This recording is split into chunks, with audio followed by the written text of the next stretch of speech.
All this year, we've been celebrating America's 250th birthday by talking to people and organizations here in the Mid-South that are making a difference, people that are helping change the community. Today, we have Earle Schwarz. Notice I didn't put a T on that for you. The executive director with Intunity Homes. Intunity Homes. All right, so I got it that time. I did not get it right off camera, just so we're all clear. Earle, I want you to just educate me and the people who are watching a little bit about what is Intunity Homes. Certainly, I'd be happy to. And of course, initially, though, thanks so much for the invitation. It's delightful to be here, and we're very appreciative of the opportunity to have this conversation. So Intunity, also corporately known as the Housing Foundation of West Tennessee Incorporated, is a very affordable housing solution for persons with intellectual and developmental disabilities so they can live exceedingly productive and comfortable lives in a community-based setting. So when you say that, can we go a layer deeper? And what does a community-based setting look like, and what does that actually mean? So in our case, a community-based setting means 3-bedroom houses interspersed throughout neighborhoods, normal neighborhoods.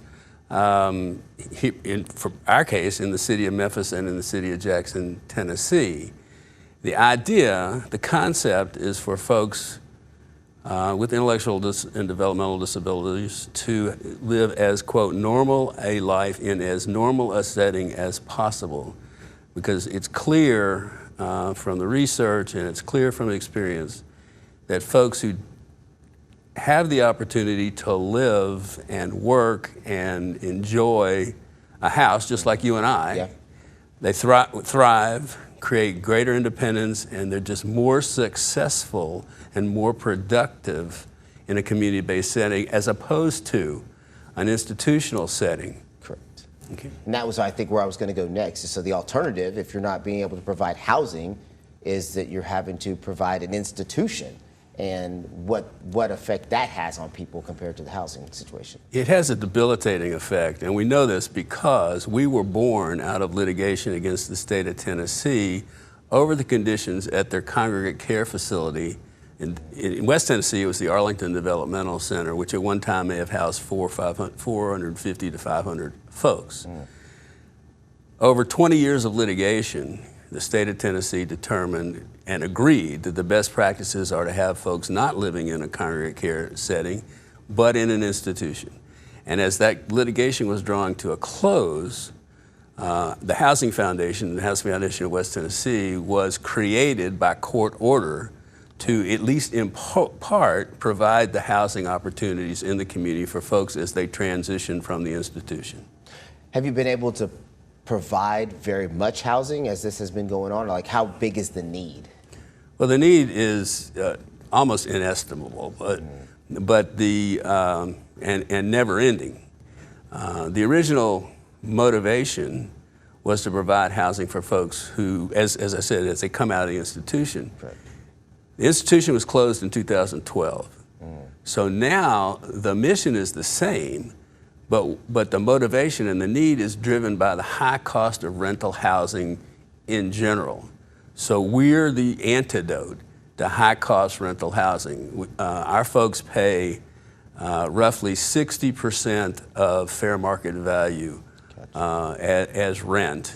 And then we also provide homes that are as energy efficient as possible, which helps reduce or control utility costs, right? So if you look at total space costs, we provide a solution for folks whose only income, for the most part, is supplemental Social Security income, $900 to $1,000 a month at most. All right, so you think about what the normal rent is for a 3-bedroom home in Memphis, Tennessee. We know it is roughly depending on neighborhood, of course, but on average, $1,400 to $1,500 to $1,600 a month. We're renting our houses, top rental dollar, 3-bedroom house, $850 a month. And is this per family? Is this per person? Like, are people renting a room, or are they renting the whole house? The individuals rent the entire house, but the way we operate, our rental market, so to speak, is The way the system works, I need to, if you don't mind, I'll peel back a little bit and sort of give you. He is an attorney by practice, just so we're clear. So we got to get his verbiage correct. Yeah, well, attorney by profession, less attorney by practice now, and more an executive director by profession now. But the system, the way the system operates for folks with intellectual and developmental disabilities, at least our folks who are very low income. Let's start with they're all Medicaid eligible. Okay. So they're participating in a Medicaid funded program. And those dollars are used to compensate agencies. Okay. Your audience may be familiar with SERVs. It's been around for a long time and very well known. Agencies that provide what's known as residential support services. All right, and as I said, those support services are funded by waiver Medicaid dollars. Gotcha. Those agencies provide the staff, and they're responsible for the health, safety, and welfare of the individuals who live with us. So we primarily partner with agencies. They say to us, we've got clients who need housing, and these are their needs. Let's say they may be not only intellectually disabled, but also physically disabled. Yeah.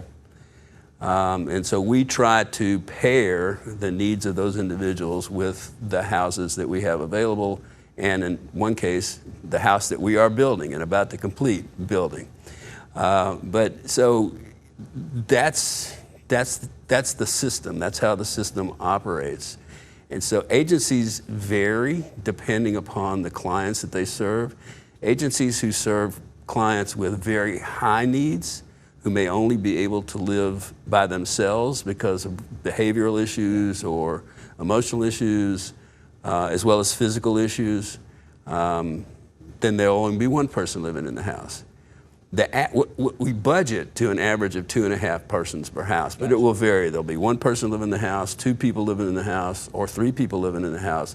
But they sign leases, and their conservatives sign leases for the entire house. Yeah, gotcha. Okay.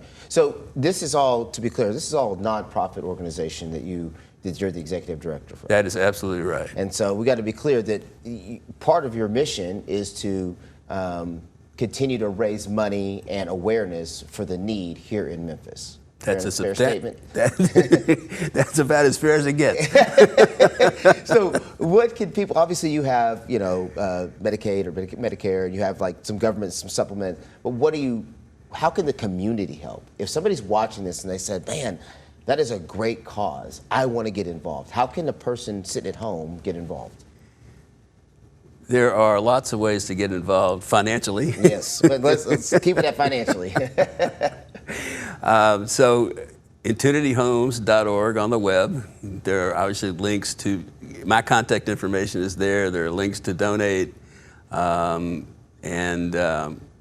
we're always looking for not only individual donors that we have a decent number of.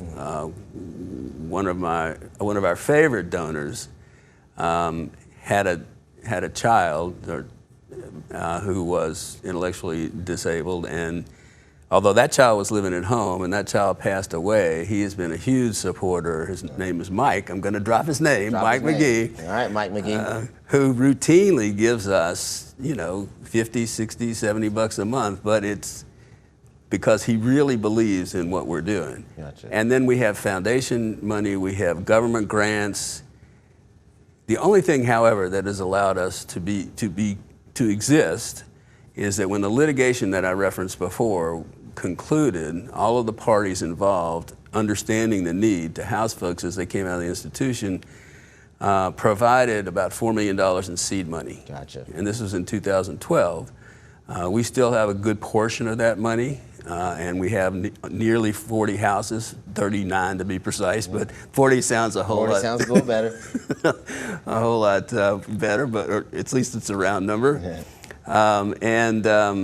And so we exist with grants, with rental revenue. We charge rent, so we have rent revenue coming in, and then private and government support.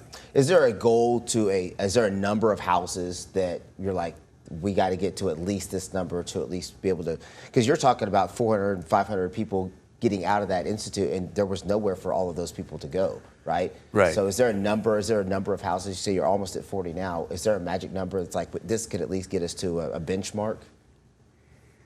The magic number is as many as we can buy or create. But we have a strategic board, we have a terrific board, and the board has adopted a strategic plan which anticipates relatively slow growth over the next 3 years.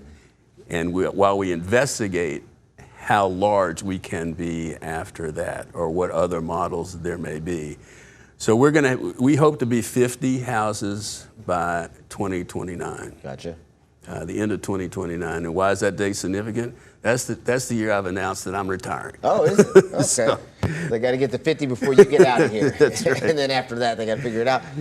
So if you get to 50, and that's at least a benchmark that you guys have set, the goal obviously is to continue to build. Are you guys building more or buying more houses? Great question. So up to now, we have, and I think I've dropped a hint or two along the way, but up to now, we have acquired houses on the open market. As everyone has experienced, 2020 comes along, the housing market goes whack. Yes. All right, which basically priced existing houses, out of our price range. So the board has also shifted a little bit to look at the possibility of building our own homes. We partnered with LRK, the former Looney, Ricks and Kiss here, to design, with input from stakeholders, to design a home that is specifically built for our population or designed for our population. And then through various fortuitous connections, we were connected with a builder of modular and plank housing in Nashville, Tennessee. And so we are about to complete the construction of our first prototype based on the LRK design, but built using a pretty revolutionary method of construction in which the house is essentially created in a warehouse and then trucked to the site and assembled on the site. It's not a mobile home. It's not a manufactured home. This house is built with cross-laminated timbers. It has wide halls, larger bathrooms, oversized bedrooms in case a client needs a hospital bed. Gotcha. All the bathrooms are fully accommodated, roll-in showers and the like. But the nature of the construction is such that it's extremely sturdy, it's very durable, and there are a number of insulating properties in the house, triple glazed windows, insulation on the outside of the walls, insulation under the floor, insulation between the roof and the ceiling, that we expect will save 50 to 75% over average utility costs. Wow. So you've got the house, it's very durable, very sturdy, and very energy efficient. And we hope that is going to be, that prototype will work the way we expect it to work. We hope it will work, and we also have a grant from Tennessee Housing Development Agency to build 3 of these houses in Jackson. All right. One of the things that I'm sure you've experienced as a homeowner, and I experienced as a homeowner before we became renters by choice, is maintenance costs. So 40% of our revenue is expended on maintenance and replacement right now. So this new house, building the house from scratch, we hope to eliminate all some of that spending will have to go away. I mean, you would think. We hope.